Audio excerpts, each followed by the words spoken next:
जय हिंद दोस्तों, welcome to our channel the Indian soul. और मेरा नाम है शुभम। और आज हम लोग क्लास 9 इकोनॉमिक्स का जो पहला चैप्टर है द स्टोरी ऑफ पालमपुर, इसी चैप्टर को इस वीडियो के अंदर पढ़ने वाले हैं। तो सबसे पहले इस चैप्टर का जो ओवरव्यू है उस ओवरव्यू को एक बार देख लेते हैं। ओवरव्यू मतलब इस चैप्टर के अंदर हमें पढ़ना क्या है, कौन सी टॉपिक के ऊपर हमें डिस्कस करनी है, ये सारे चीज़ ओवरव्यू में हम लोग पहले समझ लेंगे। तो सबसे पहले इस चैप्टर के अंदर एक गांव के बारे में लिखा गया है। उस गांव का नाम क्या है? पालमपुर। तो ये जो पालमपुर गांव है इसको लेके एक कहानी लिखा गया है। उसी कहानी को हम समझेंगे इस चैप्टर के अंदर। तो ये पालमपुर जो गांव है ये एक हाइपोथेटिकल विलेज है, यानी एक काल्पनिक गांव है। वास्तव में इस गांव का कोई अस्तित्व नहीं है, लेकिन एक कहानी को समझाने के लिए एनसीईआरटी किताब ने इस पालमपुर नाम को इस कहानी के अंदर एक विलेज के नाम के हिसाब से यूज़ किया है। तो ये जो चैप्टर है, इस चैप्टर के अंदर पालमपुर के अंदर जो भी इकोनॉमिकल एक्टिविटी होता है उसी को लेके ये चैप्टर लिखा गया है। तो इस चैप्टर के अंदर जो पालमपुर का जो कहानी लिखा गया है वो एक्चुअली पालमपुर के अंदर जो इकोनॉमिकल एक्टिविटी होता है उसी इकोनॉमिकल एक्टिविटी को लेके ये स्टोरी लिखा गया है।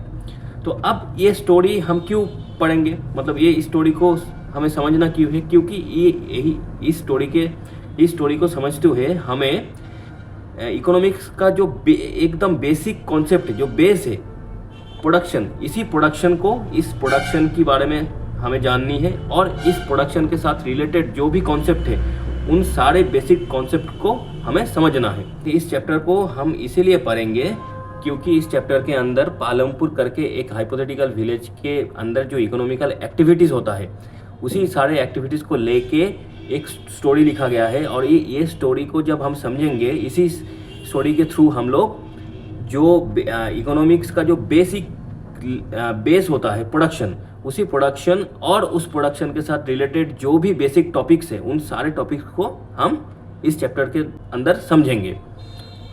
तो सबसे पहले हम देखेंगे main activity of Palampur. Palampur के अंदर जो इकोनॉमिकल एक्टिविटीज़ होता है उनमें से मेन जो इकोनॉमिकल एक्टिविटी होता है वो क्या है? देखिए, पालमपुर का जो मेन इकोनॉमिकल एक्टिविटी है वो है फार्मिंग यानी खेतीबाड़ी करना, यानी एग्रीकल्चरल काम।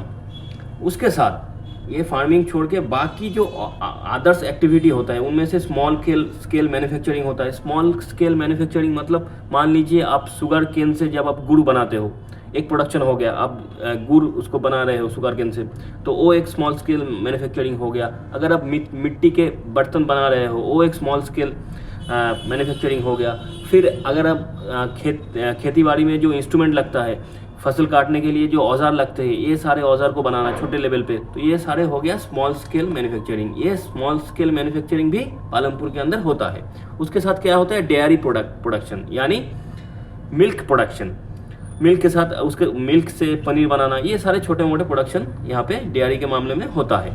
फिर क्या? ट्रांसपोर्टेशन। अगर गांव के अंदर इंसान रहते हैं, सामान जो एग्रीकल्चरल प्रोडक्ट बनता है उस प्रोडक्ट को एक जगह से दूसरी जगह लेके जाना, फिर इंसानों को एक जगह से दूसरी जगह जाना, पास वाले गाँव में जाना, ये सारे चीज़ों के लिए ट्रांसपोर्टेशन भी ज़रूरत पड़ती है। तो पालमपुर जो गाँव है उसके अंदर मेन जो इकोनॉमिकल एक्टिविटी होता है वो है फार्मिंग। उसके साथ छोटे लेवल पे स्मॉल स्केल मैन्युफैक्चरिंग होता है, डेयरी प्रोडक्शन होता है और ट्रांसपोर्टेशन का काम भी होता है।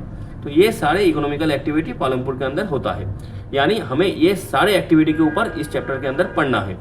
फार्मिंग के बारे में पढ़ना है, स्मॉल स्केल मैन्युफैक्चरिंग के बारे में पढ़ना है, डेयरी प्रोडक्शन और ट्रांसपोर्टेशन के बारे में भी जानना है पालमपुर के अंदर कैसे कैसे होता है। फिर क्या?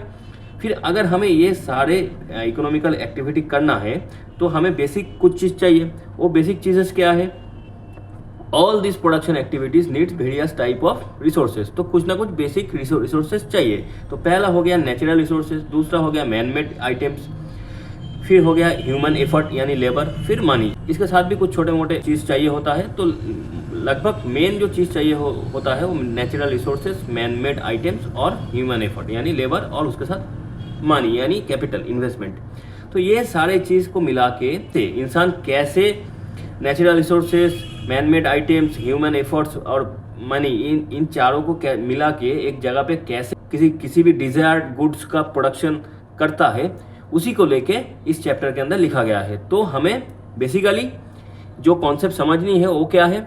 वो है कैसे हम लोग जो बेसिक रिसोर्सेज है, नेचुरल रिसोर्सेज मान लीजिए, उसके साथ मैन मेड आइटम्स मान लीजिए, कैपिटल्स मान लीजिए, और जो ह्यूमन लेबर है, इन चारों को मिला के कैसे हम लोग जो डिज़ायर सामान, जो डिज़ायर गुड्स हम लोग बनाना चाहते हैं उसको बनाते हैं, यानी उस सामान की प्रोडक्शन करते हैं। ये जो कॉन्सेप्ट है ये कैसे करते हैं, इसी को समझना है इस चैप्टर के अंदर हमें। तो ये हो गया इस चैप्टर की ओवरव्यू। तो अब हम आते हैं इंट्रोडक्शन में। इंट्रोडक्शन में हमें क्या देखना है? इंट्रोडक्शन के अंदर हम लोग पालमपुर गांव के बारे में जानेंगे। तो ये गांव कैसा है, इसकी अंदरूनी हालत कैसा है, इसका जो ट्रांसपोर्टेशन है, जो बाकी जो गांव है उसके साथ जो लॉजिस्टिकल कनेक्शन है ये कैसा है, ये सारी चीज़ हम इस इंट्रोडक्शन में समझेंगे। तो देखिए, पालमपुर जो गांव है, इस पालमपुर गांव से 3 किलोमीटर दूर एक बड़ा और गांव है, उस गांव का नाम है रायगंज। और उससे थोड़ा आगे एक छोटा सा स्मॉल टाउन है, उस टाउन का नाम है शाहपुर। तो पालमपुर से सबसे नज़दीक यानी 3 किलोमीटर दूर एक बड़ा गांव है, जो उस गांव का नाम है रायगंज, और उससे आगे एक स्मॉल टाउन है, एक छोटा शहर है जिसका नाम है शाहपुर। तो ये रायगंज और शाहपुर के साथ ये पालमपुर जो गांव है, ये गांव वेल कनेक्टेड विलेज है, यानी एक ऑल वेदर रास्ता है। यानी ये तीनों जगह, ये पालमपुर, रायगंज जो इससे 3 किलोमीटर दूरी में है, और उससे फर्दर दूरी में है, थोड़ा और दूर पे है शाहपुर। तो ये तीनों जगह एक ही रोड से, ऑल वेदर रोड से कनेक्टेड है। ऑल वेदर रोड मतलब जो रास्ता सालों में 12 महीने जिस रास्ते को हम लोग यूज़ कर सकते हैं, ऐसे कंडीशन वाला जो रास्ता होता है उसको ऑल वेदर बोलते हैं। यानी एक पक्का सड़क है। पक्का सड़क मतलब पिच से बना हुआ सॉलिड सड़क है, मिट्टी का रास्ता नहीं है कि पानी आया धो दिया उस रास्ते को, ऐसा नहीं। वो रास्ता वेल मेंटेन्ड, वेल बिल्ड एक रोड है। तो इसका मतलब ये है कि पालमपुर जो है ये एक वेल कनेक्टेड विलेज है, दूसरे जो पास वाला शहर है और जो पास वाला गांव है बड़ा, उनके साथ ये वेल कनेक्टेड है। पहला कॉन्सेप्ट यहाँ से समझ में आ गया। अब हम चलते हैं आगे। तो ये जो रास्ता है, जो अच्छी सड़क जो है, उस सड़क के ऊपर कौन सी गाड़ियाँ चलती है? देखिए, कुछ ओल्ड व्हीकल्स चलते हैं, जो गांव का जो गरीब लोग हैं, जिनके पास मॉडर्न जो गाड़ियाँ होता है, वो मोटरसाइकिल वगैरह जो मोटर व्हीकल्स होता है वो नहीं है, वो लोग बुलक कार्ट चलाते हैं रास्ते के ऊपर। टोंगा चलता है, फिर बोगीज चलता है, जो वुडन कार्ट जिसको बोलते हैं हम लोग। और मॉडर्न व्हीकल के अंदर मोटरसाइकिल भी चलता है, जीप्स भी चलता है, ट्रैक्टर चलता है, और ट्रक्स भी उस रास्ते के ऊपर से चलता है। तो यानी एक अच्छा बिल्ड क्वालिटी का सड़क है उधर। ये हो गया कनेक्टिविटी के मामले में। पालमपुर का जो कनेक्टिविटी है वो वेल कनेक्टेड है। फिर क्या? फिर हम देखेंगे पालमपुर में कितने फैमिलीज रहते हैं। देखिए, पालमपुर के अंदर टोटल 450 फैमिलीज रहते हैं। उनमें से 80 फैमिली जो है, 80 जो फैमिलीज है वो अपर कास्ट से आते हैं। और टोटल जो पालमपुर के अंदर जो टोटल पॉपुलेशन है उसका 1/3 पॉपुलेशन है SC यानी दलित, यानी शेड्यूल कास्ट के अंदर। तो ये जो पहले जो 80 फैमिलीज जो अपर कास्ट से आते हैं, ये मेजोरिटी ऑफ लैंड पालमपुर के अंदर ओन करते हैं। यानी पालमपुर के अंदर जितना भी ज़मीन है खेती बाड़ी के लिए, वो सारा ज़मीन, ज़्यादातर हिस्सा उस ज़मीन का यही 80 फैमिली के पास है। और ये लोग पैसों के मामले थोड़ा सा रिच होते हैं, यानी इनके पास ज़्यादा पैसे रहते हैं। तो इसीलिए इन लोगों का जो हाउसेज है वो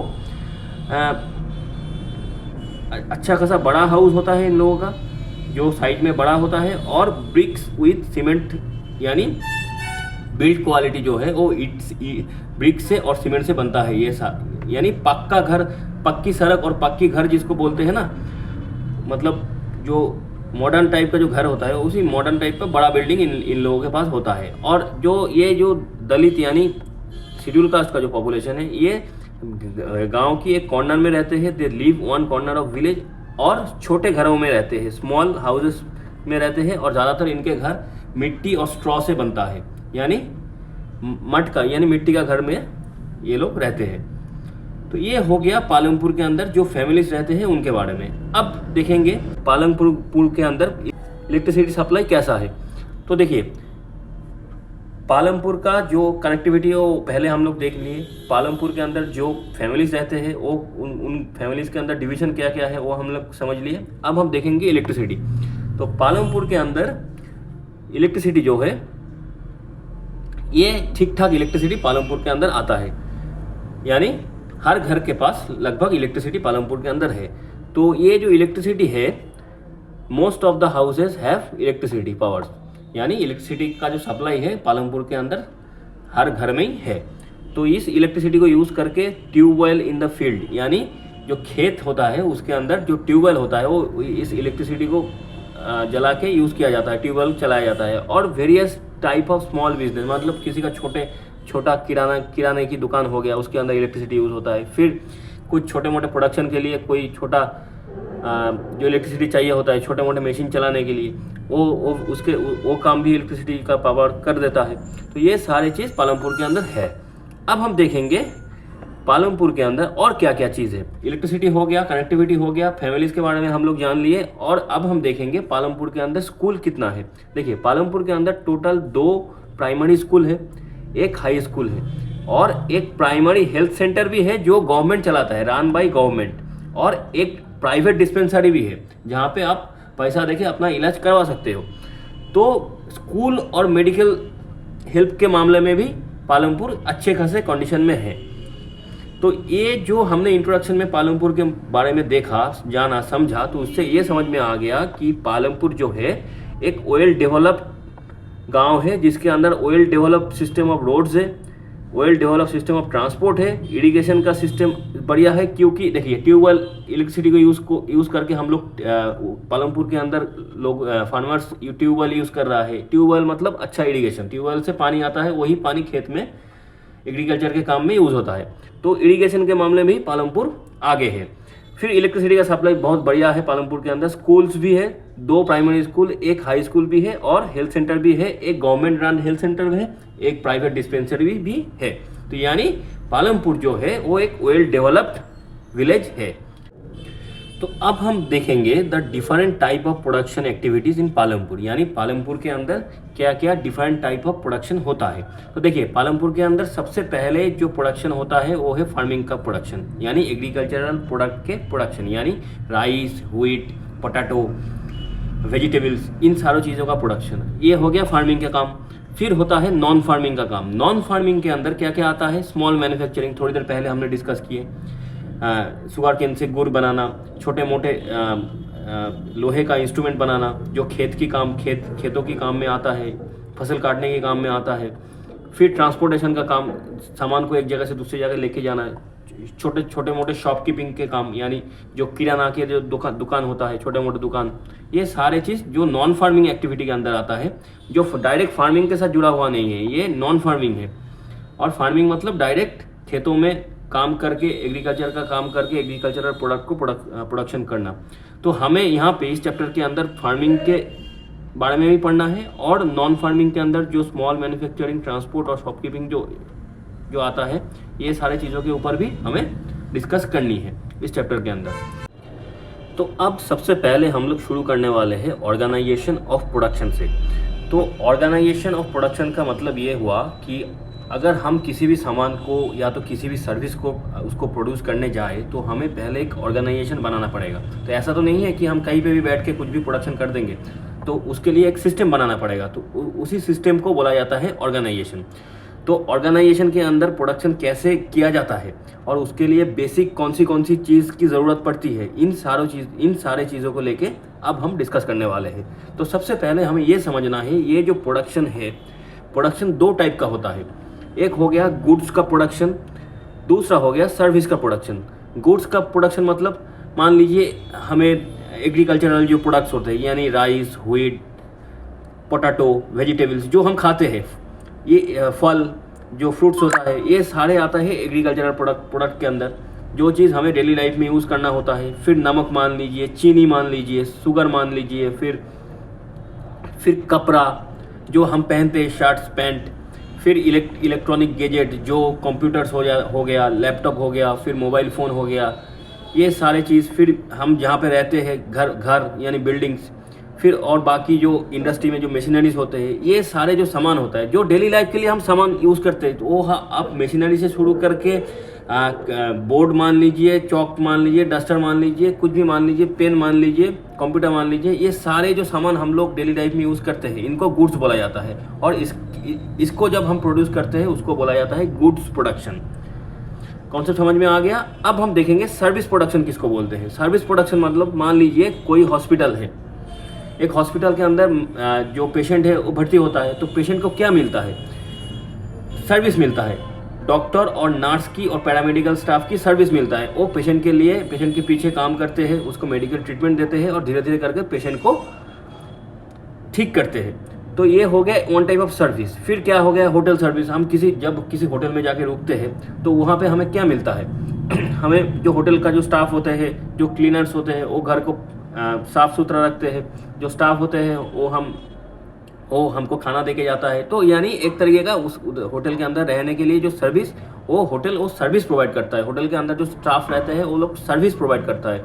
जो गेस्ट आते हैं उनको सर्विस देता है। फिर लॉ, यानी मान लीजिए कोई लॉयर है तो वो अपने क्लाइंट को क्या दे रहा है, वो अपने क्लाइंट को कोई सामान नहीं दे रहा है, कोई गुड्स नहीं प्रोडक्शन करके नहीं दे रहा है, वो एक सर्विस दे रहा है। कोर्ट में जाके क्लाइंट के लिए लड़ रहा है, आर्गूमेंट कर रहा है, तो एक तरीके का सर्विस दे रहा है। फिर अकाउंटेंसी मतलब जो चार्टर्ड अकाउंटेंट होते हैं वो अपने क्लाइंट को भी बिजनेस जो लॉ है उसका सर्विस देते हैं। तो ये हो गया one type of service production.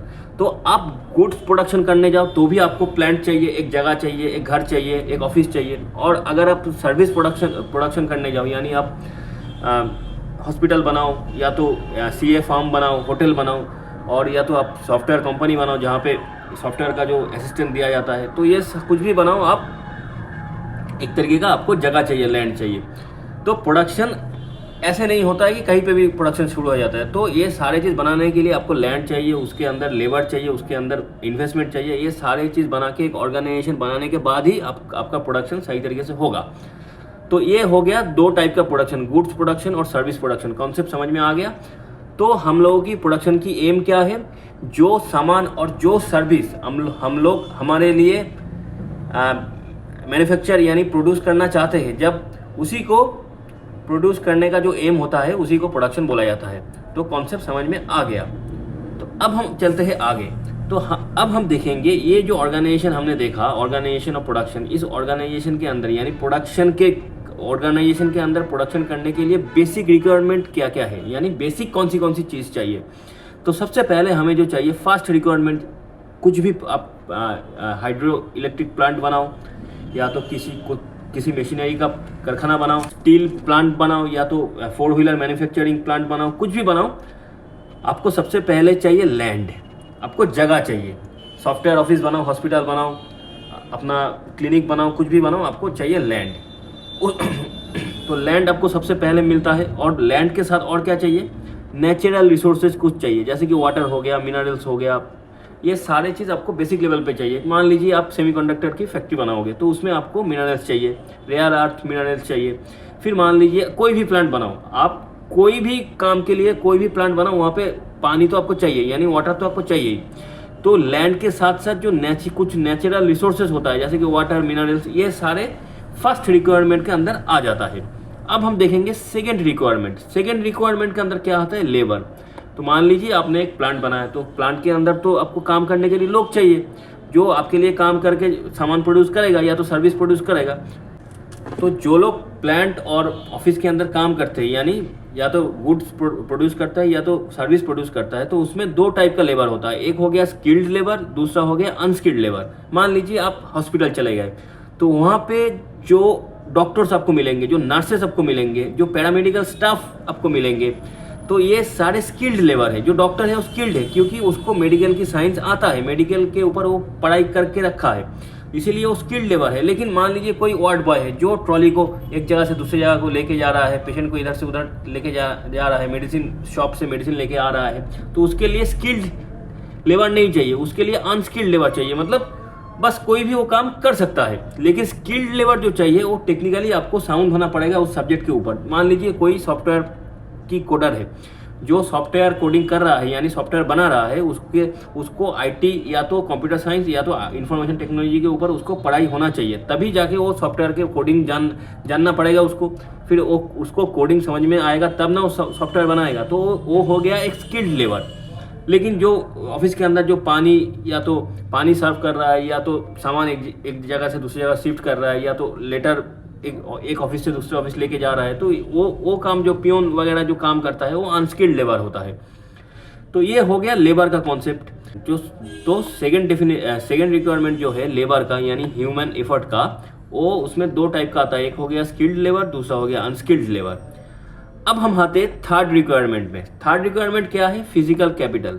यहाँ पे इकोनॉमिक्स के मामले में जब हम ये कैपिटल जो वर्ड आता है, ये कैपिटल का मतलब हो जाता है मनी यानी पैसा। फिजिकल कैपिटल मतलब कितना पैसा बिजनेस के अंदर यानी प्रोडक्शन के अंदर इन्वेस्ट हुआ। देखिए ये फिजिकल कैपिटल जो है, जो मनी इन्वेस्टमेंट इसके अंदर हुआ है प्रोडक्शन के अंदर, तो मनी दो टाइप का होता है, फिक्स कैपिटल और वर्किंग कैपिटल। फिक्स कैपिटल के अंदर क्या आता है? फार्मर्स प्लाव यानी जिससे खेत जोता जाता है। आप आज के टाइम में मान लीजिए ट्रैक्टर, फिर generator, turbine, computers, tool, machines, building. तो ये जो सारे चीज़ें, मान लीजिए एक प्लांट बनाया गया, तो प्लांट का जो बिल्डिंग होता है, तो वो क्या है, बिल्डिंग में एक बार आपका पैसा लग गया तो वो बिल्डिंग बहुत सालों दर साल आपके लिए काम आएगा। फिर उसके अंदर जो हेवी मशीनरीज होते हैं, एक बार खरीद के आपने लगा दिया तो वो 20, 30, 50 साल तक वो आपके लिए काम करेगा। तो जो इन्वेस्टमेंट ऐसे लॉन्ग टर्म के लिए आपको सपोर्ट देता है, तो उसको फिक्स कैपिटल बोला जाता है। यानी tractor, generator, turbine, computers, tools, machines, building, इसके पीछे क्या होता है, जो पैसा जाता है वो लॉन्ग टर्म में एक एसेट बन जाता है आपके लिए। तो इसीलिए तो किसी भी प्लांट के अंदर, किसी भी प्रोडक्शन के अंदर जो जनरेटर्स, टरबाइन, जो हेवी मशीनरीज होते हैं, वो एक टाइप का फिक्स कैपिटल बोला जाता है उसको, क्योंकि ये बहुत साल तक ये इसको हम यूज़ कर पाते हैं। इसीलिए अब आते हैं वर्किंग कैपिटल। वर्किंग कैपिटल क्या है?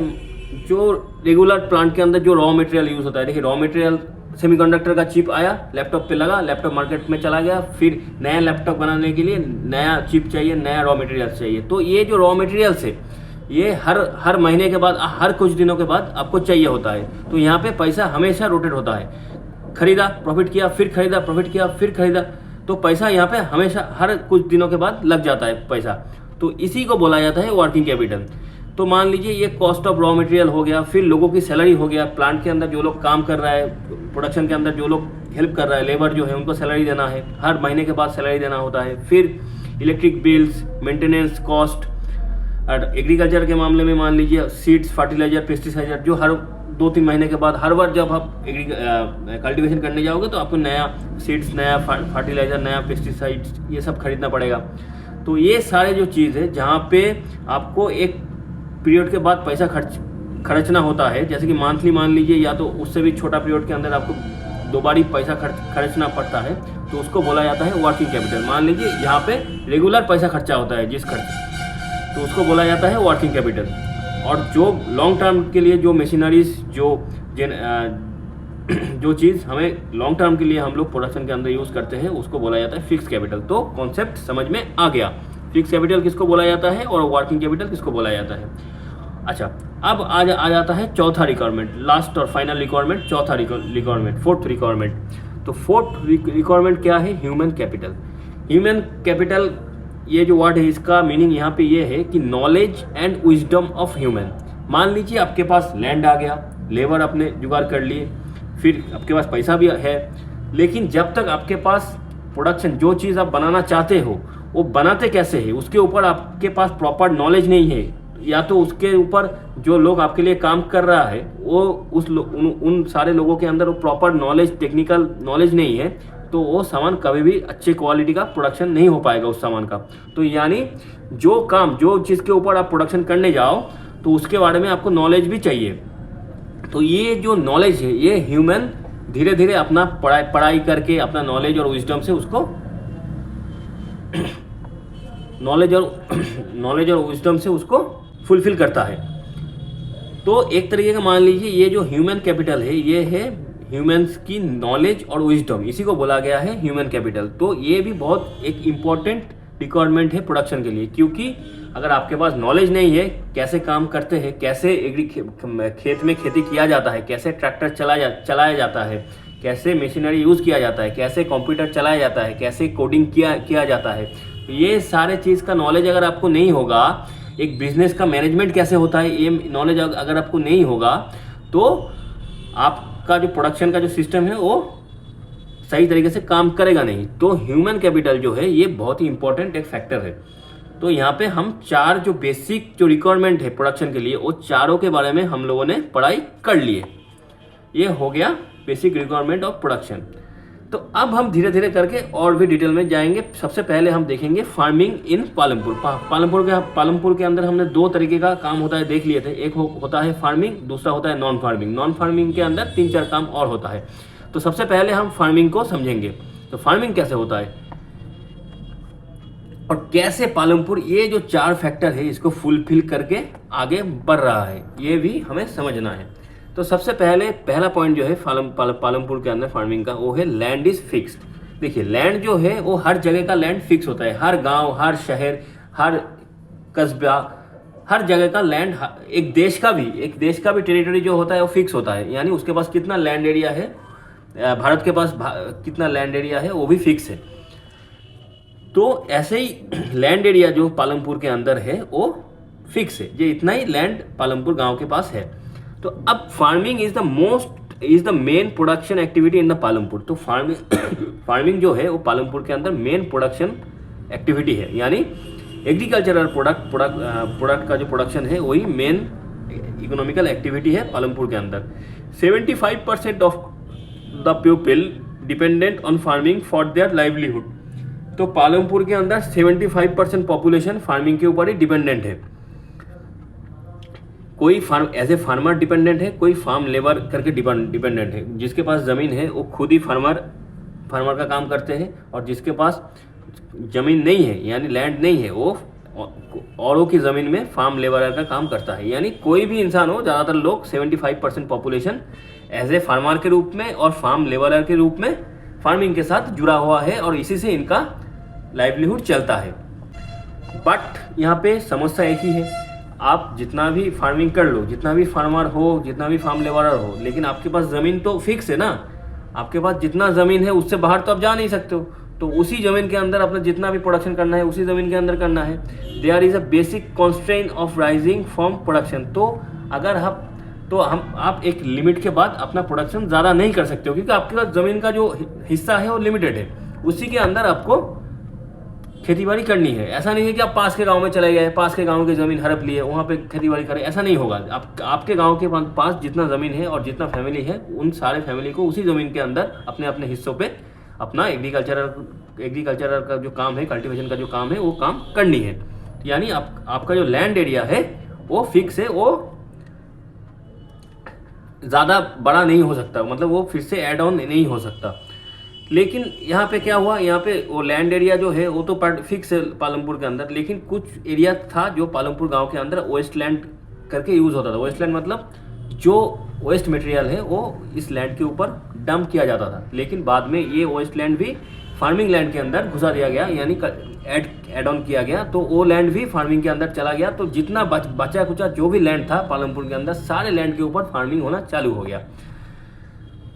तो 1960 आते आते पालमपुर के अंदर जितना भी लैंड था, सारे लैंड के ऊपर खेती होना चालू हो गया। तो यानी एक्स्ट्रा कोई भी लैंड नहीं बचा कि जहाँ पे खेती होना बाकी हो। तो यानी 1960 आते आते फुल कैपेसिटी में पालमपुर खेतीबाड़ी करने लगा था। अच्छा, यहाँ पे हमें एक चीज़ याद रखनी है, एक नोट हमें याद रखनी है। फार्मर लैंड जो है उसको हम या तो हेक्टर या तो बीघा से डिनोट करते हैं कि इतना हेक्टर लैंड या तो इतना बीघा लैंड। तो हेक्टर हम किसको बोलेंगे, जब टोटल 10,000 स्क्वायर मीटर एरिया को हम 1 हेक्टर बोलेंगे। यानी 1 हेक्टर मतलब 10,000, 100 इंटू 100, यानी 100 इंटू 100, ये भी 100 मीटर का, और ये भी मतलब लंबाई में 100 मीटर, चौड़ाई में 100 मीटर, जिसको इंटू करेंगे जो बॉक्स आएगा उसी एरिया को बोला जाता है 10,000 स्क्वायर मीटर का एरिया, और उसी को बोला जाता है 1 हेक्टर। तो इससे हम डिनोट करते हैं ज़मीन को। तो ये हो गया। तो हमने क्या समझा, 1960 आते आते पालमपुर अपने अंदर जितना भी ज़मीन था उन सारे ज़मीन के ऊपर फुल कैपेसिटी में एग्रीकल्चर का काम करने लगा था, यानी जो प्रोडक्शन होना था मैक्सिमम लेवल पे हो रहा था। तो लैंड को ज़्यादा करके प्रोडक्शन ज़्यादा करने का कोई भी ऑप्शन पालमपुर के पास था नहीं 1960 के बाद।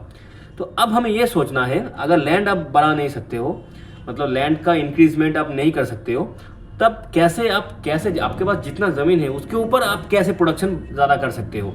तो एक ही लैंड से क्या और ज़्यादा प्रोडक्शन, एग्रीकल्चरल प्रोडक्शन करने का कोई ऑप्शन है? तो ये सोच पालमपुर के पास भी था। ये पालमपुर इसके ऊपर भी सोच, उनके अंदर जो भी फार्मर्स थे वो भी ये सोच रहा था कि हम लोगों के पास जितना ज़मीन है वो तो फुलफिल हो ही गया, अब हम कैसे प्रोडक्शन को ज़्यादा करें। तो अब ऐसे करते हुए क्या हुआ पालमपुर के अंदर, as per the crop grown and facilities Palampur अच्छा, यहाँ पे बोला गया पालमपुर जो गांव है इसके साथ हम वेस्टर्न यूपी के जो गांव है उसको रिलेट कर पाएंगे। उनका हालत भी कुछ पालमपुर जैसा ही है। देखिए, पालमपुर के माध्यम से पूरे किताब के अंदर, इस चैप्टर के अंदर हमें भारत के अंदर ज़्यादातर गांव के बारे में ही बोला गया है, उसको ही डिनोट किया गया है कि ज़्यादातर गांव के अंदर पालमपुर जैसा ही हालत होता है। तो उसी को समझाने के लिए इस एक पालमपुर करके एक गाँव का एग्जाम्पल दे के ये कहानी समझाया गया। तो अब all land is cultivated in Palampur, no land is left behind, no land is left behind. तब जाके फार्मर पालमपुर के अंदर जो भी फार्मर्स थे उन्होंने सोचा कि हम तो लैंड तो ज़्यादा कर नहीं सकते, तो अब हम क्या करेंगे, एक ही लैंड के ऊपर सालों में 3 बार फसल उगाएंगे अलग अलग। जो सीजन जिस फसल का होगा उसी सीजन में उस फसल का हम कल्टीवेशन करेंगे। फिर जो बाकी बीच में जो गैप बनेगा उसमें कुछ तीसरे फसल का यानी तीसरे कॉर्प का हम कल्टीवेशन करेंगे। अंतिम में फिर एक और मेन कॉर्प का हम कल्टीवेशन करेंगे। तो ये सोच पालमपुर के जो फार्मर्स थे उन्होंने सोचा कि एक ही कॉर्प को पूरे साल भर हम कल्टीवेट नहीं करेंगे, उससे हम लोगों का प्रोडक्शन ज़्यादा नहीं होगा, क्योंकि लैंड एरिया फिक्स है। तो अगर एक ही सेम लैंड एरिया के ऊपर हमें ज़्यादा प्रोडक्शन करनी है तो हमें अलग अलग कॉर्प को यानी अलग अलग फसल को फैलाना पड़ेगा। तो सबसे पहले रेनी सीजन में पालमपुर के फार्मर्स ने क्या किया, रेनी सीजन में जो भी फूड ग्रेन की कल्टीवेशन होता है उनको बोला जाता है खरीफ कॉर्प्स। तो उस टाइम में ज्वार और बाजरा का खेती करना चालू कर दिया पालमपुर के अंदर, पालमपुर के फार्मर्स पे। तो उसके वजह से क्या हुआ, जो ज्वार और बाजरा का तो खेती तो हुआ, उसके बाद फूड ग्रेन भी बना, लेकिन जो रेसिड्यू ऑफ प्लांट बना, जो यानी जो खरीफ क्रॉप के जो रेसिड्यू ऑफ प्लांट वो कैटल फूड के हिसाब से भी यूज़ हो गया। तो रेनी सीजन में ये काम हुआ। उसके बाद विंटर में क्या हुआ, विंटर सीजन में जो भी फसल फैलाए जाते हैं उनको रबी क्रॉप्स बोला जाता है। उनमें से ज़्यादातर व्हीट को कल्टीवेट किया जाता है मतलब विंटर में। तो अब व्हीट का क्या है, wheat farmers give enough wheat for the family. जब व्हीट का प्रोडक्शन होता है तो उसके बाद फार्मर्स क्या करते हैं, व्हीट का अपने फैमिली के पूरे साल भर का जो नीड होता है व्हीट का उसको रख लेते हैं। बाकी जो सरप्लस जो व्हीट बचता है उसको मार्केट में जाके सेल करके प्रॉफिट कमाते हैं। तो ऐसे ही विंटर में उन्होंने किया। रेनी सीजन में खरीफ क्रॉप कल्टीवेशन किया और विंटर में रबी क्रॉप्स को कल्टीवेट किया यानी व्हीट को, और रेनी सीजन में ज्वार और बाजरा को। अच्छा, बीच में बचा अक्टूबर, नवंबर, दिसंबर, इन 3 महीने में इन्होंने क्या किया, इन्होंने आलू का खेती कर लिया। तो एक थोड़ा एकदम टाइम वेस्ट नहीं किया, हर एक महीने को, हर एक पल को, हर एक दिन को यूज़ किया इन्होंने, क्योंकि लैंड एरिया फिक्स है। लेकिन उसी लैंड को टाइम ना वेस्ट करते हुए हमें लगातार यूज़ करके हम पालमपुर के जो फार्मर्स है वो 3 टाइम के लिए 3 टाइप का क्रॉप बना लिए। पहला हो गया ज्वार बाजरा जो कि रेनी सीजन में बना। फिर आ गया अक्टूबर दिसंबर के अंदर आलू का खेती हुआ। फिर विंटर के अंदर जो रबी क्रॉप्स जो होता है उनमें से व्हीट मेन होता है, उसके साथ भी बहुत सारे वेजिटेबल्स भी होते हैं, वही सारे चीज़ विंटर में हो गया। तो अब ये जो 3 मेन जो फसल हो गया, मेन ये ज्वार बाजरा यानी खरीफ क्रॉप, फिर पोटैटो और रबी क्रॉप ये यानी व्हीट, ये तीनों छोड़ के भी पालमपुर के अंदर क्या है, शुगर केन का भी प्रोडक्शन होता है। कैसे, पालमपुर के अंदर जो जितना भी लैंड एरिया है उसका एक छोटा सा हिस्सा शुगर केन कल्टीवेशन के लिए छोड़ के रखा गया है, जहाँ से शुगर केन प्रोडक्शन होता है और शुगर केन को प्रोसेस करके जैगरी यानी गुड़ प्रोडक्शन होता है। और उसी गुड़ को ट्रेडर्स के पास यानी शाहपुर के अंदर जो ट्रेडर्स है उनको पालमपुर के जो फार्मर्स है वो बेचते हैं और प्रॉफिट मुनाफा कमाते हैं। तो ये हो गया पालमपुर के अंदर जो जिस सिस्टम के ऊपर कल्टीवेशन हो रहा है।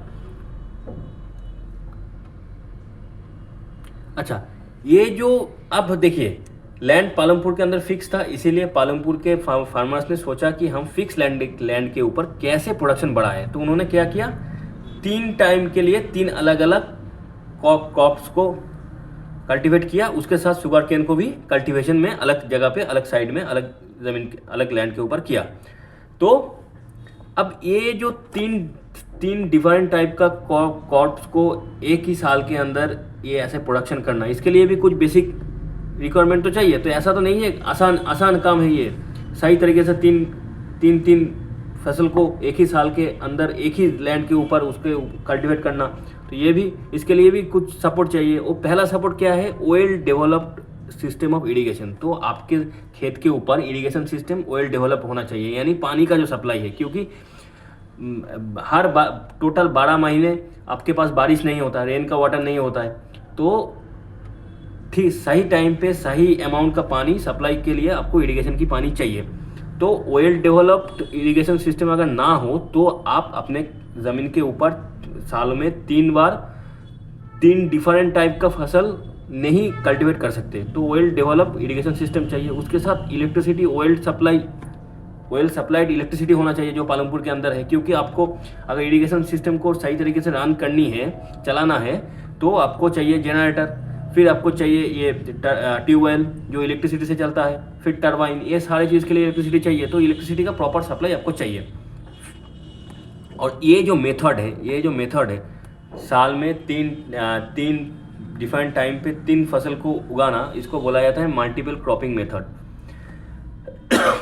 To grow more than 1 crop on a piece of land during a year. तो जब आप एक फिक्स अमाउंट लैंड के ऊपर एक साल के अंदर आप डिफरेंट टाइप के क्रॉप्स की कल्टीवेशन कर रहे हो, तो उसको बोला जाता है मल्टीपल क्रॉपिंग मेथड।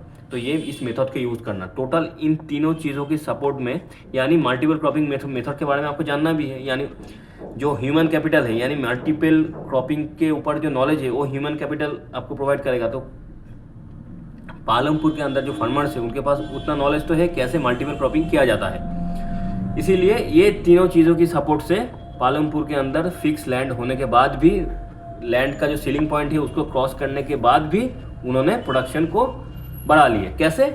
इन तीनों चीज़ों की यूज़ करके, मल्टीपल क्रॉपिंग मेथड, इलेक्ट्रिसिटी और ऑयल डेवलप इरिगेशन सिस्टम को यूज़ करते हुए उन्होंने साल में 3 बार 3 अलग टाइप का फसल फलाया और उसको मार्केट में जाके सेल करके अपना प्रॉफिट कमाया। तो ये हो गया मल्टीपल क्रॉपिंग के बारे में। जो कॉन्सेप्ट था मल्टीपल क्रॉपिंग का वो हम लोगों ने समझ लिया। अब हम देखेंगे इन पालमपुर इरिगेशन देखिए, ये पालमपुर के अंदर तो अच्छा खासा इरिगेशन तो अब तो है, लेकिन पहले क्या था, पालमपुर के अंदर पहले partial wheels, water of wells, यानी कुआं से पानी, ये सारे पार्शियल व्हील के ऊपर से पानी, ये सारे चीज़ इरिगेशन के लिए यूज़ होता था। लेकिन जब से इलेक्ट्रिसिटी आ गया उसके बाद इलेक्ट्रिक रन ट्यूबवेल्स जो होते हैं वही ज़्यादातर यूज़ होता है। तो ये जो ट्यूबवेल्स है, ये सबसे पहले देखिए, लोगों को अच्छे चीज़ों के बारे में इंफॉर्मेशन देना गवर्नमेंट का काम होता है। तो गवर्नमेंट ने क्या किया, सबसे पहले कुछ ये जो इलेक्ट्रिक रन जो ट्यूबवेल्स होते हैं, इस कुछ ट्यूबवेल्स गांव के अंदर, पालमपुर गांव के अंदर गवर्नमेंट ने इंस्टॉल किया। उसके बाद क्या हुआ, उसके बाद उसको देख के फार्मर को ये समझ में आ गया कि अगर हम ये इलेक्ट्रिक पावर अगर ट्यूबवेल लगा ले तो इरिगेशन का जो प्रोसेस है बहुत ही आसान हो जाता है। तो उसको देख के उसके बाद बहुत सारे फार्मर्स अपने कैपेसिटी में प्राइवेटली बहुत सारे इलेक्ट्रिक पावर्ड ट्यूबवेल लगा लिया अपने खेत के पास। तो वही चीज़ यहाँ पे बोला गया है। अच्छा, ये क्या है, एक छोटा नोट भी हमें याद रखनी है। By mid 1970s the entire cultivated area of 2 hectares was irrigated. तो पालमपुर के अंदर टोटल जो 200 हेक्टर का जो लैंड था पालमपुर गांव के अंदर, वो टोटल मिड 1970s आते आते पूरा का पूरा इरिगेशन सिस्टम के अंदर चला गया था, मतलब चला आया था। यानी पूरे का पूरा 200 हेक्टर ज़मीन के ऊपर इरिगेशन का अच्छा खासा सपोर्ट मिलना चालू हो गया था। तो अब ये जो है यहाँ पे एक टेबल दिया गया है, उस टेबल के अंदर 1950 से 2008 तक कैसे भारत का जो कल्टीवेटेड एरिया है वो मिलियन हेक्टर में हिसाब करके दिया गया है, वो 120 से कैसे इंक्रीज होकर 140 तक गया है, यही चीज़ इसमें दिखाया गया है। तो अब हम देखेंगे the ways of increasing production from the same land. तो एक ही सेम लैंड के ऊपर प्रोडक्शन ज़्यादा करने का अब एक तरीका तो हमने देख लिया, मल्टीपल क्रॉपिंग। मल्टीपल क्रॉपिंग के लिए क्या क्या सपोर्ट चाहिए वो भी हमने देख लिया। तो अब हम देखना है इसके साथ एक और तरीका भी है। मल्टीपल क्रॉपिंग से भी हम प्रोडक्शन को इंक्रीज कर सकते हैं, और एक और तरीका जो है वो है higher yield of seed using modern farming method. तो हायर यील्ड ऑफ सीड मतलब कुछ ऐसे सीड्स होते हैं जो नेचुरल जो सीड्स होते हैं उनसे ज़्यादा प्रोडक्शन देता है। तो जब हम खेती बाड़ी में वो हाई यील्ड सीड्स को यूज़ करते हैं तो प्रोडक्शन ज़्यादा होता है। तो दो तरीका हमें मिला, एक हो गया मल्टीपल क्रॉपिंग, दूसरा हो गया हायर यील्ड ऑफ सीड्स, इसको खेती कल्टीवेशन में यूज़ करना। तो मल्टीपल क्रॉपिंग के बारे में हमने पहले पढ़ लिया। अब हम पढ़ेंगे ये हायर यील्ड सीड कैसे यूज़ करते हैं और इसके साथ मॉडर्न फार्मिंग का क्या कनेक्शन है, यानी इसके साथ क्या क्या और मॉडर्न फार्मिंग मेथड हम लोग यूज़ करके प्रोडक्शन को ज़्यादा कर सकते हैं। तो पहले हम यील्ड की मतलब को समझेंगे। यील्ड मतलब yield is measured as a crop produced on a given piece of land during a single season. यानी ये जो यील्ड होता है ये एक क्रॉप की कैपेबिलिटी होता है, वो एक सिंगल सीजन के अंदर, यानी एक सिंगल सीजन के अंदर एक फिक्स्ड लैंड के ऊपर कितना अपना प्रोडक्शन दे सकता है। उसी ज़्यादा प्रोडक्शन करने की जो कैपेबिलिटी होता है उस सीड्स का, उसी को उस सीड्स की यील्ड बोला जाता है। एक बार मैं फिर से रिपीट करता हूँ। यील्ड का मतलब ये हुआ कि ये जब कोई सीड्स का, यानी जो सीड्स होता है उस सीड्स का जो कैपेसिटी होता है अपना प्रोडक्शन देने का, वो एक सिंगल सीजन के अंदर एक फिक्स्ड पीस ऑफ लैंड के ऊपर, तो वो उस कैपेसिटी को उस सीड्स का यील्ड बोला जाता है। वो कितना अच्छा अपना प्रोडक्शन दे सकता है एक फिक्स टाइम के अंदर, यानी एक फिक्स सीजन, एक ही सिंगल सीजन के अंदर एक फिक्स लैंड के ऊपर वो कितना अच्छा प्रोडक्शन दे सकता है। तो नेचुरल जो सीड्स है वो उतना प्रोडक्शन नहीं दे सकता जितना हायर यील्ड सीड्स दे सकता है। तो 1960 तक क्या था, पालमपुर के अंदर जो सीड्स यूज़ होता था वो ट्रेडिशनल सीड्स था, और जो फर्टिलाइजर यूज़ होता था वो काऊ डंग और नेचुरल जो प्रोडक्ट होता है उसी को एज ए फर्टिलाइजर ज़मीन के ऊपर, खेत के ऊपर यूज़ किया जाता था। इसके वजह से क्या हुआ, जो यील्ड था यानी जो प्रोडक्शन की जो कैपेसिटी थी वो कम था। ठीक है, तो ये था 1960 तक। तो उसके बाद 1960 के बाद क्या हुआ, ग्रीन रेवोल्यूशन आया, पूरे भारत देश के ऊपर ग्रीन रेवोल्यूशन आया। उसके बाद क्या हुआ, high yield varieties of seeds market में आना चालू हो गया, और ज़्यादातर व्हीट और राइस के मामले, क्योंकि ज़्यादातर भारत के लोग या तो रोटी खाते हैं या तो राइस खाते हैं। तो रोटी कहाँ से आता है, व्हीट से। तो यानी व्हीट और राइस के लिए जो high yield varieties of seeds है वो HYV सीड्स जिसको हम बोलते हैं वो सीड्स आना चालू हो गया। यानी इन सारे HYV सीड्स का जो यील्ड पॉइंट है वो, यानी प्रोडक्शन देने का जो क्षमता है वो बहुत ज़्यादा है।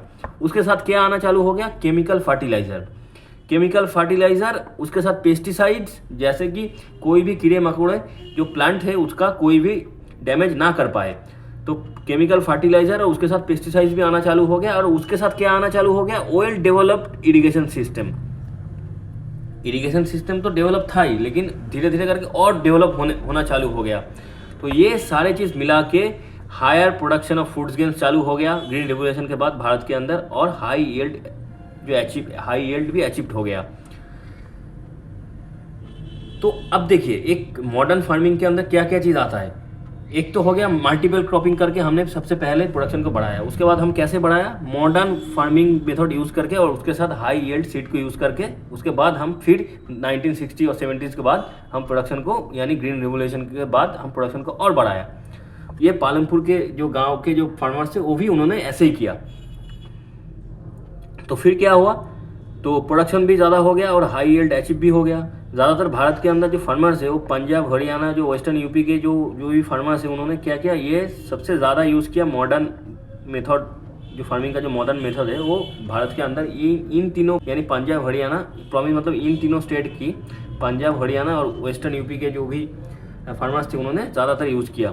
देखिए मॉडर्न फार्मिंग के अंदर क्या क्या आता है। मॉडर्न फार्मिंग के अंदर हम लोग एक तो HYV सीड्स को यूज़ करते हैं, high yield varieties of seeds को यूज़ करते हैं। फिर उसके साथ केमिकल फर्टिलाइज़र, कोई नेचुरल फर्टिलाइज़र नहीं, केमिकल फर्टिलाइज़र जो बहुत जल्दी काम करता है, जो न्यूट्रिशन बहुत जल्दी प्लांट के अंदर पहुंचाता है। तो केमिकल फर्टिलाइज़र, उसके साथ पेस्टिसाइड, क्योंकि कीड़े मकोड़ों से पेड़ पौधों को प्लांट को बचाना है। फिर इरिगेशन सिस्टम के अंदर जैसे कि कैनाल, उसके बाद 1970s के बाद कैनाल आ गया, पंप सेट आ गया, इलेक्ट्रिसिटी तो सप्लाई था ही, फिर डैम्स आ गया, ये सारे चीज़ हुआ। और फिर उसके बाद ये फार्मिंग मशीन भी, मतलब ये ट्रैक्टर्स, हार्वेस्टर, ये भी आने लगा मार्केट में।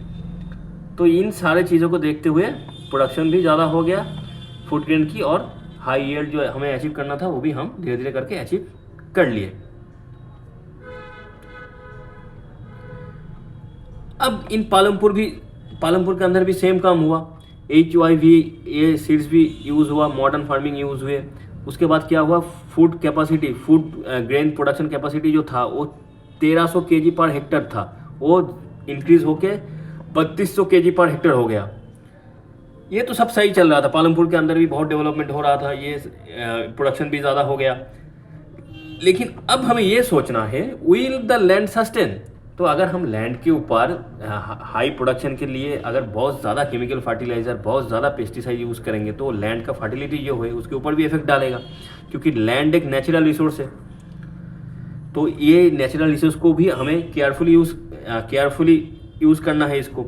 अगर बहुत ही बुरी तरीके से इसकी यूज़ करेंगे तो हमें भुगतना पड़ेगा बाद में, क्योंकि साइंटिफिक रिपोर्ट ऐसा भी आया है कि जहाँ पे ये जो ओवर यूज़ किया गया है मॉडर्न फार्मिंग मेथड का, यानी केमिकल फर्टिलाइज़र, पेस्टिसाइड और जो मॉडर्न फार्मिंग, उसके साथ जो मॉडर्न फार्मिंग जो मेथड है, इन सारे को यूज़ करने के बाद कई जगह दिखा गया है कि लैंड का जो फर्टिलिटी रेट है, वो फर्टिलिटी का जो लेवल है वो रिडक्शन हुआ है। तो इसीलिए लैंड एक नेचुरल रिसोर्स है, और नेचुरल रिसोर्स को हमें बहुत ही कॉशियसली उसको यूज़ करना है। ऐसा नहीं है कि अपने प्रॉफिट के चक्कर में बहुत बुरी तरीके से उसके साथ ट्रीट करें और वो इतना ख़राब हालत हो जाए उसके बाद कि वो प्रोडक्शन देना ही बंद कर दे। तो ऐसा नहीं होना चाहिए कभी। तो हमें सोच समझ के ये जो नेचुरल रिसोर्स हमें मिला है, ऊपर वाले ने दिया है लैंड, इसको सही तरीके से यूज़ करना। In many cases, in many areas after green revolution the loss of soil fertility reported. बहुत सारे एरिया में ऐसे फर्टिलिटी का जो रेट है लैंड का वो रिड्यूस हुआ है, ऐसे रिपोर्ट हुआ है। तो इसका कारण क्या है? पहला कारण जो है increase use of chemical fertiliser. पहला कारण हो गया कि increased use of chemical fertiliser, chemical fertiliser का बहुत ज़्यादा यूज। इससे क्या होता है, केमिकल फर्टिलाइजर जो है वो जल्दी वाटर के साथ डिजॉल्व भी हो जाता है, और पानी को, मतलब प्लांट को इमीडिएटली वो जो न्यूट्रिशन प्लांट को चाहिए वो दे देता है वो। लेकिन दिक्कत यहाँ पे आता है, जब ये वाटर के साथ मिक्स होता है तो उसके बाद वाटर के साथ ज़्यादा देर तक रिटर्न नहीं करता है, वो फ्लो होकर कि सॉइल का जो वाटर है उसको पॉल्यूट करता है, और उसके साथ बह के रिवर और लेक का जो वाटर है उसको भी पॉल्यूट कर देता है, और कुछ अच्छे बैक्टीरिया और माइक्रो ऑर्गेनिज्म जो मिट्टी में रहता है उनको भी मार देता है। इसके चलते हुए क्या हुआ, फर्टिलिटी ऑफ सॉइल डिक्रीज हो जाता है। तो पंजाब इससे सबसे ज़्यादा इफेक्ट हुआ, क्योंकि पंजाब सबसे ज़्यादा ये केमिकल फर्टिलाइज़र यूज़ किया, बहुत ज़्यादा प्रोडक्शन की चाहत में पंजाब के जो फार्मर्स है ये बहुत ज़्यादा केमिकल फर्टिलाइज़र को यूज़ किया। इसकी वजह से पंजाब के अंदर जो ज़मीन का जो फर्टिलिटी रेट है, जो फर्टिलिटी जो कैपेसिटी है वो रिड्यूस हो गया। ये हो गया पहला रीज़न। दूसरा रीज़न क्या है, reduce the water table below the ground. तो देखिए, जब हम इरिगेशन को बहुत ज़्यादा इम्पोर्टेंस देंगे और बहुत ज़्यादा एक फास्ट तरीके से करेंगे, उसको डेवलप करेंगे, तो इरिगेशन में क्या होता है, हम मिट्टी के नीचे से पानी निकाल लेते हैं। तो ट्यूबवेल से तो वही होता है, इलेक्ट्रिक ट्यूबवेल से, इलेक्ट्रिक पंप से। तो मिट्टी के नीचे से हम इतना ज़्यादा पानी निकाल लिए कि जो ग्राउंड वाटर का जो लेवल है वो बहुत ज़्यादा नीचे चला गया, डाउन हो गया। बहुत ज़्यादा ट्यूबवेल इरिगेशन की वजह से ये हुआ। तो अगर पानी का लेवल बहुत ज़्यादा नीचे चला गया, तो ज़मीन के ऊपर के सतह पे अगर पानी ना रहा तो प्लांट कैसे ग्रो करेगा, पानी तो चाहिए उनको। तो ये सारे चक्कर में सॉइल का जो फर्टिलिटी है ये रिड्यूस हुआ। ये दो मेन कारण है, एक तो केमिकल फर्टिलाइजर, दो बहुत एक्सटेंसिव तरीके से तरीके से ट्यूबवेल के द्वारा इरिगेशन। तो ये हो गया तो main reason loss of fertility का लैंड की। अब हम आते हैं नेक्स्ट टॉपिक के ऊपर। नेक्स्ट टॉपिक क्या है, how is land distributed between the farmers of Palampur. देखिए सबसे पहले हमें ये समझना है पालमपुर का जो मेन इकोनॉमिकल जो एक्टिविटी है वो फार्मिंग के लिए सबसे पहले क्या चाहिए, लैंड के अंदर कैसे प्रोडक्शन हो रहा है, प्रोडक्शन को कैसे इंक्रीज किया गया, कैसे लैंड का जो फर्टिलिटी हो कम हो सकता है, ये सारी चीज़ों के ऊपर हमने डिस्कस कर लिया। अब हम देखेंगे पालमपुर के अंदर जो लैंड एरिया है वो पालमपुर के अंदर डिस्ट्रीब्यूट कैसे है, मतलब बहुत सारे फैमिलीज रहते हैं तो कितना लैंड किसके पास है वही अभी डिस्कस करनी है। तो टोटल पालमपुर के अंदर अब मान लीजिए about 1/3 of the 450 families, Palampur के अंदर टोटल 450 फैमिलीज रहते हैं, उनका 1/3 यानी 150 फैमिलीज जो है वो ज़्यादातर दलित से, जिनके पास कोई लैंड नहीं है, जो शेड्यूल कास्ट और दलित इस कम्युनिटी से आता है उनके पास कोई भी लैंड कल्टीवेशन करने का कोई भी लैंड नहीं है। अब रिमेनिंग बाकी बचा कितना फैमिली, 240 फैमिली। ये जो 240 फैमिलीज है ये स्मॉल प्लॉट्स पे अपना खेती बाड़ी करते हैं, जिनके पास 2 हेक्टेयर से छोटा लैंड एरिया है, जिनके पास जिनको हम छोटे फार्मर्स स्मॉल फार्मर्स बोलते हैं। तो ये जो 240 फैमिलीज है जो स्मॉल फार्मर की फैमिलीज है उनके पास 2 हेक्टेयर से कम साइज के लैंड एरिया है जिसके ऊपर वो अपना खेती बाड़ी करते हैं। Such plot does not bring adequate income to the farmer's family. तो अगर लैंड छोटा होगा तो आपका जो फूड ग्रेन प्रोडक्शन है वो भी कम होगा। तो आप पूरे साल के लिए अपने फैमिली के लिए फूड ग्रेन सेव करने के बाद बाकी सरप्लस आपके पास कुछ ज़्यादा बचेगा नहीं कि आप सेल करके आप ज़्यादा मुनाफा कमाओ। तो ये इसके वजह से ये जो छोटे फार्मर्स है इनके पास जो इनकम है वो बहुत कम, एडिक्वेट इनकम इनके ज़मीन के ऊपर खेतीबाड़ी करने से उनको नहीं होता है। इसके वजह से क्या होता है, तो उनको दूसरे के जो खेत है उन पे एज ए फार्म लेवलर करके काम भी एक्स्ट्रा इनकम के लिए काम करना पड़ता है। तो ये जो छोटे लैंड्स है, अगर हम मैप में ये इस पालमपुर का जो मैप है इसमें देखें तो छोटे जो लैंड है, छोटे छोटे जो लैंड है वो स्कैटर्ड है, एक जगह पे नहीं है। यहाँ पे कुछ लैंड है छोटे छोटे, फिर यहाँ पे, फिर यहाँ पे, फिर कुछ यहाँ पे। तो ये जो छोटे लैंड है वो स्कैटर्ड तरीके से है।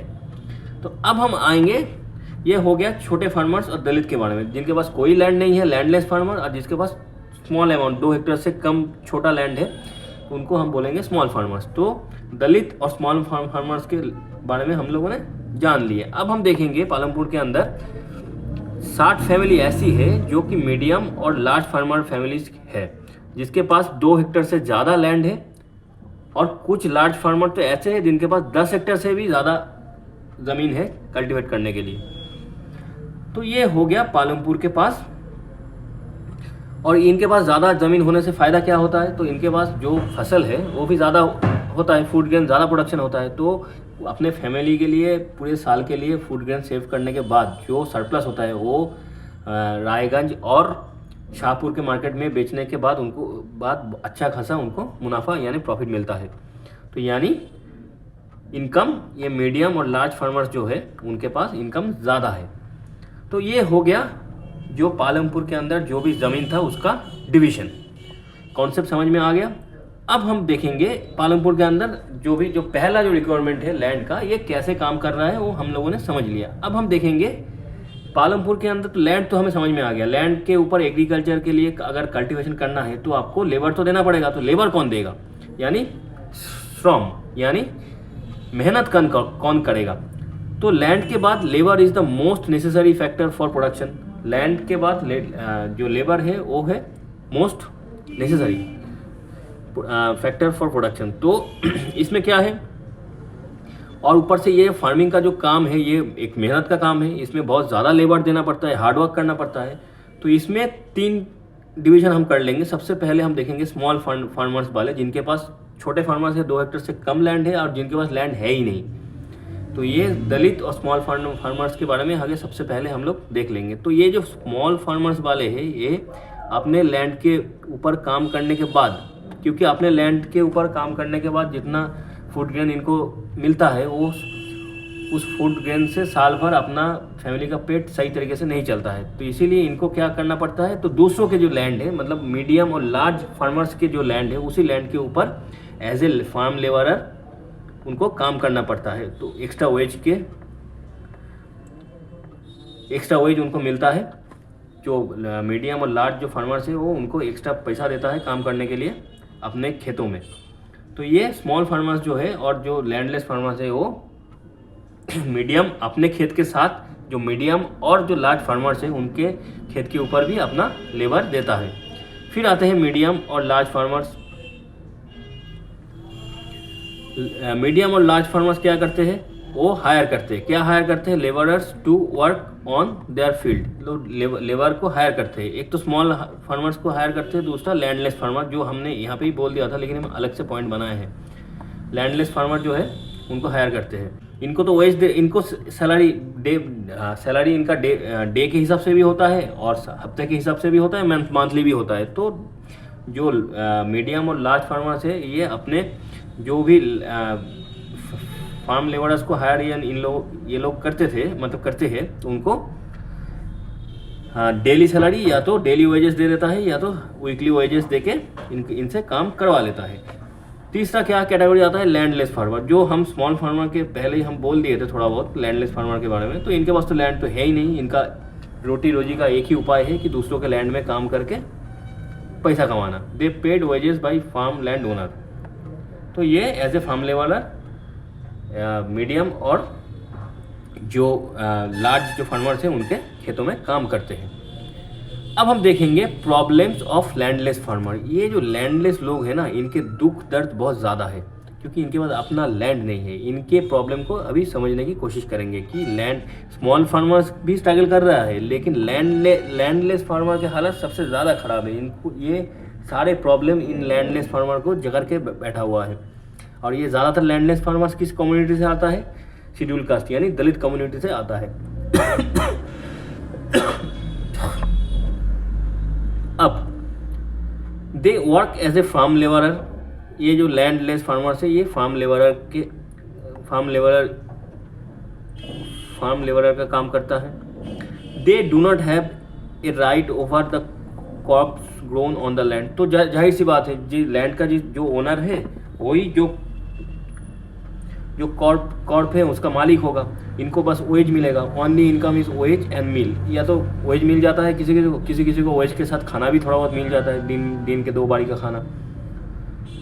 और उसके साथ क्या होता है, इसका ड्यूरेशन का भी कोई गारंटी नहीं है। मान लीजिए कोई फार्मर 2 दिन के लिए आपको हायर किया, किसी ने 7 दिन के लिए, किसी ने 8 दिन के लिए, किसी ने 20 दिन के लिए। तो एक फिक्स इनकम का जो कंटिन्यूएशन होता है वो भी नहीं है क्योंकि आपको हर महीने सैलरी मिलेगा ही ऐसा बात नहीं है।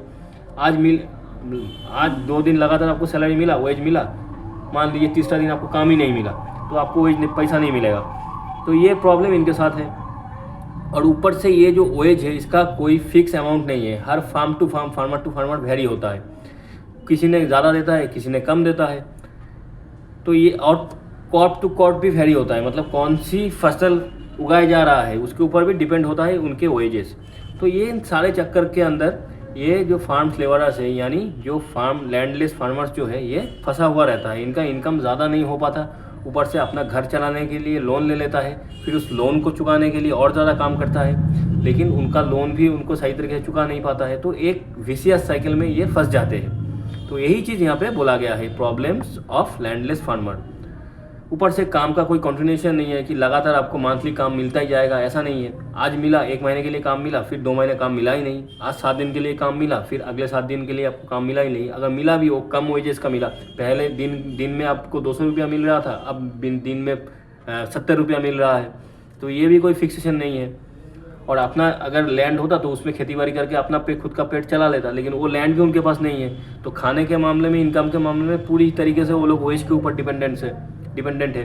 तो यही उनकी दिक्कत होता है। तो यहाँ पे एक कहानी लिखा गया है जहाँ पे 2 कैरेक्टर दिया गया है, डाला और रामकली। ये लोग भी डेली लेबरर है लेकिन इनका जो दुख मैंने बोला कि वेजेस का कोई फिक्स पैटर्न नहीं है। आज इनकम हुआ तो कल नहीं हुआ, आज ज़्यादा हुआ तो कल कम हुआ। तो लैंड भी नहीं है इनके पास, तो घर चलाना मुश्किल हो जाता है। पहले लगातार काम मिलता था, लेकिन जब से ये मॉडर्न टेक्नोलॉजी आया है, यानी ये ट्रैक्टर, हार्वेस्टर, ये सारे चीज़ जब आ गया है, उसके बाद से जो हाथ का जो काम है, वो लेबर का जो काम है, वो भी कम हो चुका है। इसीलिए हर बार काम भी नहीं मिलता इन लोगों को। यही दुख दर्द की कहानी यहाँ पे इस कहानी के अंदर बोला गया है, जो हमने डिस्कस किया। अब हम देखेंगे, ये लेबर की कॉन्सेप्ट हम लोगों ने समझ लिया। अब हम देखेंगे the capital needed in farming. तो अब ये कैपिटल पालमपुर के अंदर कहाँ से आ रहा है? The modern farming method required a great deal of capital. तो आज के टाइम में जो फार्मिंग हो रहा है, जो मॉडर्न फार्मिंग पालमपुर के अंदर हो रहा है, उसके लिए आपको अच्छा खासा कैपिटल तो चाहिए। तो स्मॉल फार्मर्स का कैपिटल कहाँ से आता है? ये लोग बोरो करता है मानी, ये लैंड पैसा उधारी पे लेता है। किससे? लार्ज फार्मर्स से, विलेज के अंदर जो मानी लेंडर्स है उनसे, और ट्रेडर्स ऑफ कल्टीवेशन इनपुट्स, यानी जो शाहपुर के मार्केट में जो ट्रेडर्स है, जो किसानों से फूड ग्रेन को खरीद के आगे दुकानों में बेचता है, तो इन सारे लोगों से ये पैसा उधारी पे लेते हैं। और this loans will very high interest, बहुत ही हाई इंटरेस्ट पे लेते हैं। इसके चलते क्या हुआ, जो स्मॉल फार्मर्स हैं, इनका भी ज़िंदगी का थोड़ा बहुत सारा मेहनत इस लोन चुकाने में चला जाता है। तो ये भी एक तरीके का जो प्रॉब्लम लैंडलेस फार्मर के साथ था, जो उधारी चुकाना, फिर वेजेस के लिए काम करना, ये थोड़ा बहुत दिक्कत इनको भी आने लगता है, क्योंकि ये लोन उठा लेते हैं। तो लोन उठाने के लिए आपको काम करना पड़ेगा, फिर लोन को चुकाने में टाइम लगता है। तो चुकाने के टाइम पैसा भी, मतलब जो इनकम जनरेट होता है वो ज़्यादातर हिस्सा लोन पे चला जाता है। तो ये एक प्रॉब्लम स्मॉल स्केल फार्मर के लिए होता है। अच्छा, इन लार्ज और मीडियम फार्मर्स के लिए क्या है? तो उनके पास अपना ही सेविंग्स होता है, अपना पैसा होता है, क्योंकि उनके ज़मीन बड़ा है, बड़े ज़मीन के ऊपर बहुत ज़्यादा अनाज का फलन होता है, तो सरप्लस बहुत ज़्यादा रहता है। तो उन सारे सरप्लस को रायगंज और शाहपुर के मार्केट में बेच के अच्छा खासा मुनाफा मिलता है। तो सेविंग्स इनके पास रहता है, तो ये अपने ही पैसे को अपने फार्मिंग के काम में लगाता है, उससे प्रॉफिट जनरेट करता है और सेविंग्स कर लेता है और पेट भी भर लेता है। तो ये हो गया कैपिटल का कहानी पालमपुर के अंदर। अब हम देखेंगे sale of surplus farm products. तो सरप्लस जो फार्म प्रोडक्ट्स है वो कैसे सेल होता है? तो जो स्मॉल फार्मर्स है वो क्या करता है, उनके पास लैंड कम रहता है, प्रोडक्शन भी कम होता है, वो ज़्यादातर सरप्लस उनके पास बचता ही नहीं है, क्योंकि जो ज़्यादातर जो इनके पास जो भी फूड ग्रेन प्रोडक्शन होता है, वो ज़्यादातर वो अपने फैमिली के लिए रख लेता है। पूरे साल भर खा पी के जिंदा भी तो रहना है, तो सरप्लस उतना ज़्यादा बचता नहीं है। तो जितना भी बचता है वो थोड़ा बहुत, और जितना सरप्लस बचता है वो भी वो अपने पास रख लेता है, क्योंकि उसको फ्यूचर के सिक्योरिटी के लिए, मान लीजिए अगले बार अगर कल्टीवेशन का काम उतना अच्छा नहीं हुआ, फलन उतना अच्छा नहीं हुआ, तो जो सरप्लस है वो सपोर्ट करेगा खाने पीने में। तो वही चीज़ ये बोला गया है कि ये सरप्लस बेच के जो मुनाफा कमाना, जो प्रॉफिट कमाना, वो स्मॉल फार्मर्स नहीं कर पाते, क्योंकि एक तो उनके पास सरप्लस बहुत ही कम रहता है, जो रहता है वो सेफ्टी के लिए अगले साल के लिए रख लेते हैं। वही चीज़ यहाँ पे बोला गया है। अच्छा, in case of medium and large farmers, medium और लार्ज फार्मर्स के लिए क्या होता है, they supply the surpluses food grains to the market. Market में सप्लाई कर देते हैं, यानी बेच देते हैं। ट्रेडर इनसे खरीद लेता है, फूड ग्रेन्स खरीद लेता है। ट्रेडर्स मार्केट में बैठे हुए जो भी ट्रेडर्स होता है, जो वो ये सारे फूड ग्रेन्स खरीद लेता है, और आगे जाके शॉपकीपर के पास और तो बहुत सारे शहर और गाँव के अंदर वो रिटेल में बेच देता है, और उन बेच के प्रॉफिट कमा लेता है। तो ये हो गया सरप्लस का, कैसे उसको आगे मार्केट में आता है सरप्लस, ये भी हम लोगों ने समझ लिए।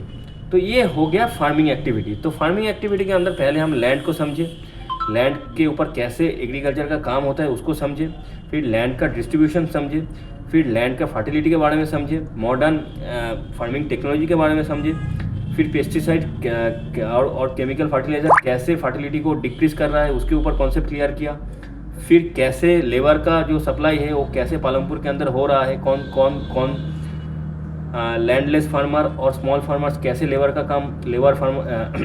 फार्म लेबर का काम कर रहा है, उसके ऊपर भी कॉन्सेप्ट क्लियर कर लिए।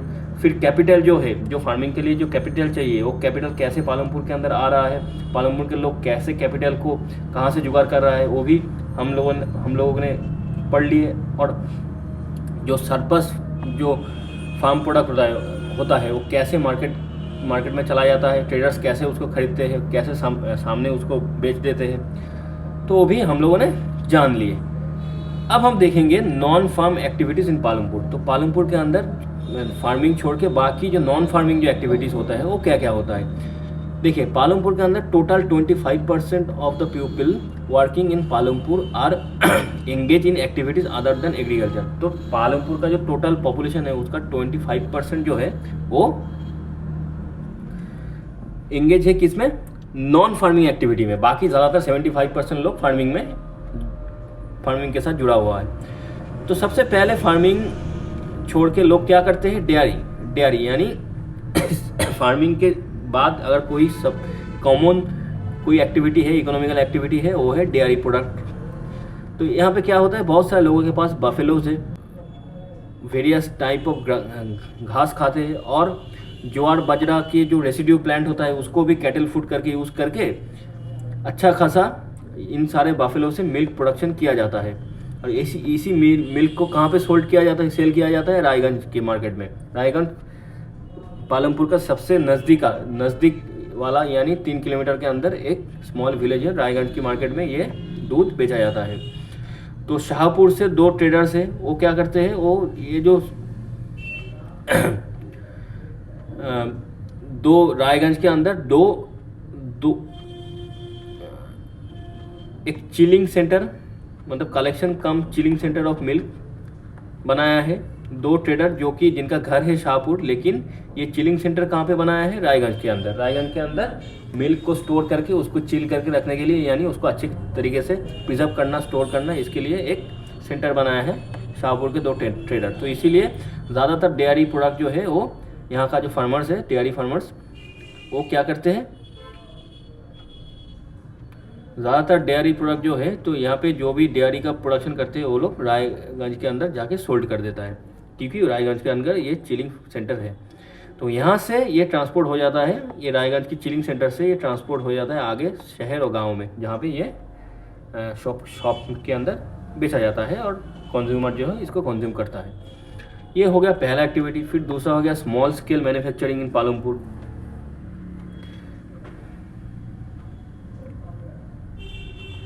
तो पालमपुर के अंदर टोटल मतलब less than 50% people are engaged in manufacturing in Palampur. तो पालमपुर के अंदर 50% से भी कम पीपल लोग मैन्युफैक्चरिंग के साथ जुड़ा हुआ है। वेरी सिंपल प्रोडक्शन होता है, बहुत बड़ा फैक्ट्री, बड़ा प्लांट लगा है, ऐसा कुछ नहीं।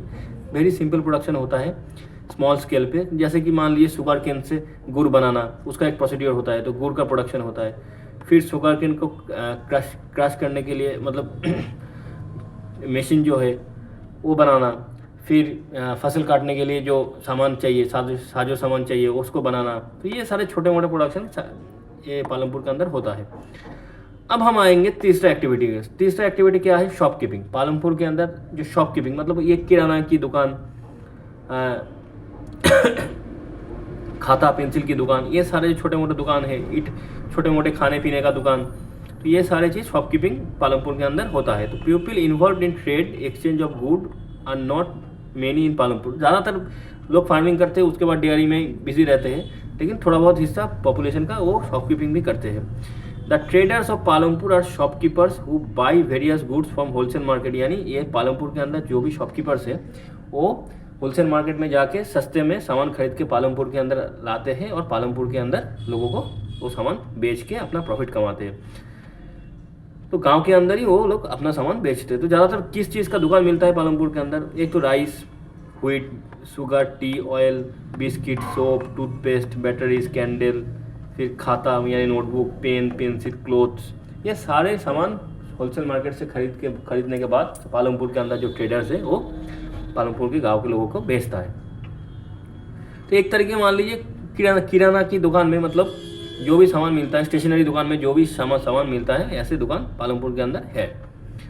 अब जिन सारे लोगों का जो शॉप है वो पालमपुर बस स्टैंड के पास है, तो वो लोग क्या करते हैं, छोटे मोटे जो खाने की, चाय पीने का दुकान, फिर छोटे मोटे इटरीज के जो दुकान है, चिप्स वगैरह, ये छोटे मोटे खाने पीने का जो दुकान है वो बस स्टैंड के पास जिनका शॉप है वो लोग बस स्टैंड के पास ये ऐसे शॉप चलाते हैं। ये हो गया तीसरा। फिर चौथा क्या, लास्ट वाला जो नॉन फार्मिंग जो एक्टिविटीज़ है, लास्ट वाला वो क्या है, ट्रांसपोर्ट। तो ट्रांसपोर्ट के अंदर क्या है, पालमपुर के अंदर, पालमपुर एक वेल कनेक्टेड विलेज है। इसके अंदर रिक्शा, टोंगे वाला, jeep, tractor, truck driver, block cut, ये सारे सब कुछ चलता है उस रोड के ऊपर। तो इन सारे जो ट्रांसपोर्टेशन है, इसके थ्रू लोग और सामान एक जगह से दूसरी जगह जाता है, मार्केट में जाता है, सेल होता है, प्रॉफिट कमाते हैं।